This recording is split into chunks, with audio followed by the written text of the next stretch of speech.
নমস্কার, আমার নতুন একটি ব্লগে সবাইকে অনেক অনেক ওয়েলকাম। সবাই কেমন আছেন? আশা করি খুব খুব ভালো রয়েছেন। আজকে সকাল সকাল উঠে ভাবলাম কি রান্না করা যায়। তো আমি একটু বাড়িতে জানেন তো কড়াইশুঁটি ছিল, তো সেটাকেই কি করলাম, অনেকটা কড়াইশুঁটি ছিল বলে আমি কি করলাম, এটাকে তাড়াতাড়ি শেষ করবার জন্য আমি একটু পুর বানিয়ে নিলাম, মিক্সিতে গ্রাইন্ড করে ভালো করে পুর বানিয়ে নিলাম। তো আমি আজকে করেছি কড়াইশুঁটির রুটি, কড়াইশুঁটির কচুরি। নর্মালি তো আমরা সবাই খাই, পরোটা খাই, রুটি কারা কারা খান একটু বলুন। ভীষণ ভালো হয় জানেন তো, আমি এই ফার্স্ট টাইম করলাম, দেখলাম খুব ভালোই হয়েছে। তো এখানে খুব ভালোভাবে আমি পুর দিয়ে দিচ্ছি।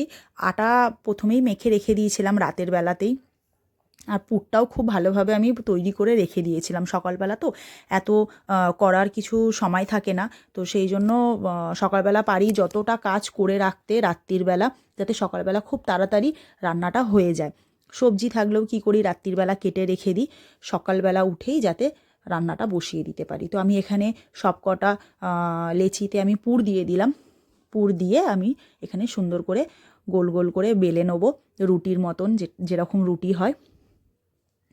এত ঠান্ডা পড়েছে, আপনাদের ওখানে কোথায় কীরকম ঠান্ডা পড়েছে? মানে সত্যি কথা বলতে কলকাতায় এত ঠান্ডা মানে আমি আমার জ্ঞানে কখনো দেখিনি। আর এত বৃষ্টিও দেখিনি, এই বছরে যা বৃষ্টিও পড়েছে। তো যেমন বৃষ্টি পড়েছে তেমনই ঠান্ডা পড়েছে, মানে অজস্র ঠান্ডা যাকে বলে। টেম্পারেচার 10-11, মানে এত কম টেম্পারেচার সাধারণত কলকাতায় থাকে না, কি তাই না বলুন? আপনাদের ওখানে কোথায় কেমন টেম্পারেচার? মানে প্রায় বলতে গেলে একদম দুয়ারে যাকে বলে কুল্লু মানালি, তো সেই রকমই। তো আমি এখানে ভালো করে রুটিগুলো খুব তাড়াতাড়ি করে নিচ্ছিলাম, আর এতটাই ঠান্ডা লাগছিল, মানে হাত স্টিফ হয়ে যাচ্ছিল, বরফে হাত দিলে যেরকম একটা হয়ে থাকে। তো এখানে রুটিগুলো করে নিয়ে আজকে না একটু রোদ বেরিয়েছে, তো আমি আজকে ভেবেছি একটু বীজ বসাবো টবের মধ্যে।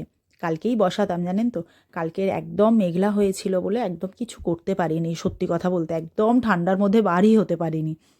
কিন্তু যারা বলুন তো অফিসে যায়, এই ঠান্ডার মধ্যেও সকালবেলা উঠে করতে হয়, তাই না বলুন? কিন্তু আমাদের মা বোনেরাও কিন্তু এমন কিছু নয় যে কম, সকালবেলা উঠে কিন্তু রান্নাও করে দিতে হয়। সেটাও আমার মনে হয় সব থেকে ডিফিকাল্ট কাজ, যে সকালবেলায় উঠেই এই ঠান্ডার মধ্যে জলে হাত দিতে। তো আমি এখানে রান্নাবান্না খুব চটজলদি করে নিয়েছিলাম। এখানে একটা আলুর দম করেছিলাম, ভিডিওটা নিইনি। আলুর দম টম করে নিয়ে সব কাজ ফাজ করে নিয়ে আমি সুন্দর করে গ্যাসটা মুছে নিচ্ছি। অনেকে বলে জানেন তো যে স্কচ ব্রাইট দিয়ে গ্যাস মুছলে নাকি স্ক্র্যাচ পড়ে, কিন্তু আমার পড়ে না। আমি একদম নরম স্কচ ব্রাইট, যেগুলো খুব ইউজ হয়ে গেলে একদম খুব সফট হয়ে যায়, সেগুলো দিয়েই আমি মুছি, আর খুব হালকা হাতে মুছি। করে টোরে নিয়ে আমি সোজা চলে এসেছিলাম ছাদে। যে বললাম না ছাদে একটু বীজ বসাবো, তো ছাদে দেখলাম পুরানো মাটি রয়েছে টবের মধ্যে, ওটাকে ঢেলে নিয়ে খুব ভালোভাবে ভেঙেছি। প্রথমে ভেঙে টেঙে নিয়ে তারপরে কি করলাম, হাত দিয়ে খুব ভালোভাবে গুঁড়ো করলাম। গুঁড়ো করে ওই বীজগুলোকে বসাবো। তোমাদের কার কার নেশা রয়েছে যে গাছ বসাবার জন্য? আমার তো ভীষণ ভালো লাগে, কিন্তু সত্যি কথা বলতে না যত্ন করতে একদম পারি না। অফিসে যাই, কাজ করি, তো তো সেটা পসিবল হয়ে ওঠে না, ঘরের মধ্যে অন্য কেউ নেই যে একটু গাছে জল দেবে। তো আমি না এর মধ্যে মিশিয়েছি চা পাতার গুঁড়ো, যেটা লিকার চা আমরা খাই কিংবা দুধ চা আমরা খাই, সেই চা পাতাটাকে স্টোরেজ করে রেখে দিতে দিতে তারপরে সেই চা পাতাটা যদি মাটির মধ্যে দেওয়া হয় খুব ভালো হয়। এর মধ্যে আপনারা ডিমের খোসাও গুঁড়ো করে দিতে পারেন, সেটাও আপনাদের সাথে কোনো দিন শেয়ার করব। সেটাও খুব ভালো হয় জানেন তো গাছ। তো এইগুলো খুব ভালোভাবে লেয়ার করে নিয়ে আমি এখানে বীজটা ঢেলে দিয়ে আর উপর থেকে হালকা করে মাটি দিয়ে দিয়েছি, আর তারপরে একটু হালকা করে উপরে জল স্প্রে করব। ব্যাস করে দিয়ে এটাকেই রেখে দেবো। তো চলুন, ব্লগটা আজকের এই পর্যন্তই। ব্লগটা কেমন লাগলো অবশ্যই জানাবেন, আর ভালো লাগলে লাইক কমেন্ট শেয়ার করবেন। ততক্ষণ আপনারা খুব ভালো থাকবেন, খুব সুস্থ থাকবেন, এই ঠান্ডা থেকে নিজেকে খুব ভালোভাবে বাঁচাবেন। চলুন, টাটা।